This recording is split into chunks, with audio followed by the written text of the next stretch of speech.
ලෝකවාසී බෞද්ධ මහා ජනතාවගේ මුදුන් මල්කඩක් බඳු ඓතිහාසික අපකෝට්ටේ රාජමහා විහාරස්ථානය 1415 6 වෙනි පැරකුම්බා රජතුමන් දවස ආරම්භ වුණා. එදා දළදා හාමුදුරුවෝ වැඩ සිටි මහා පුණ්‍ය භූමිය. දළදා මහා පෙරහැර සිද්ධ කරන පුණ්‍ය භූමිය. උපසම්පදා මහා පින්කම සිද්ධ කරන පුණ්‍ය භූමිය. සතරවරම් දෙවියන්ගේ දේව පෙරහැරවල් සිද්ධ කරන පුණ්‍ය භූමිය. මහා බල සම්පන්න සම්මාල් බණ්ඩාර දැඩිමුණ්ඩ දෙවි දේවතාවුන් වහන්සේලා වැඩ වාසය කරන පුණ්‍ය භූමිය. මේ පුණ්‍ය භූමිය තුල 1415 6 වෙනි පැරකුම්බා රජතුමන් දවස දළදා මහා පෙරහැර සිද්ධ කරලා 1467 දක්වා අවුරුදු 52ක් දළදා මහා පෙරහැර සිද්ධ කළා. ඒ කාලය ස්වර්ණමය යුගයක්, කෝට්ටේ යුගයේ ස්වර්ණමය යුගයක්. ස්වර්ණමය යුගයක් කියලා අපි කතා කරන්නේ රටේ දේශපාලනික පසුබිම හොඳ වීම, රටේ ආර්ථික පසුබිම හොඳ වීම, සමාජික පසුබිම හොඳ වීම, ආගමික පසුබිම හොඳ වීම. මේ කරුණු හතරෙන් ආඩ්‍යව පැවතුණු නිසායි අපි කතා කරන්නේ ස්වර්ණමය යුගයක්, රත්තරන් යුගයක් කියලා.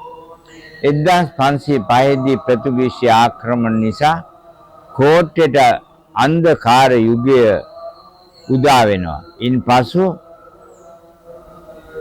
1813 පිලානේ නායක හාමුදුරුවෝ නැවත මේ ඓතිහාසික කෝට්ටේ රාජමහා විහාරස්ථානයේ පින්බිම සොයාගෙන නැවත පුනර්ජීවනයට පත් කරනු ලබනවා.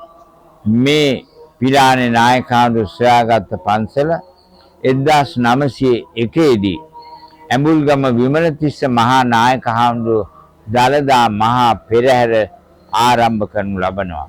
එදා සිට මේ දක්වා දළදා මහා පෙරහැර අති උත්කර්ෂවත් අන්දමින් සිදු කිරීමට කෝට්ටේ රාජමහා විහාරස්ථ දායක සභාව, තන්න සංගමය, බෞද්ධ කාන්තා සමිතිය, බෝධි පූජා සමිතිය, උපාසක උපාසිකා පිරිස්, සතර පේරුවේ දායකාරකාදීන්ගේ සහ දේශීය විදේශීය දායක දායිකාවන්ගේ අනුග්‍රහය යටතේ දළදා මහා පෙරහැර මේ වර්ෂයේ සිදු කරනු ලබනවා. මේ වර්ෂයේ අපිට දළදා මාලිගාව නැවත ප්‍රතිසංස්කරණය කර 24 වෙනි දින ජනතාවට වැඳුම් පිදුම් කරන්නට මේ පූජනීය පින්බිමක් තත්ත්වයට පත් කරනවා. ඒ වගේම දළදා මහා පෙරහැර පෞරාණික පුදසිරිත් අනුව සිදු කරනු ලබන පූජෝත්සවයක්.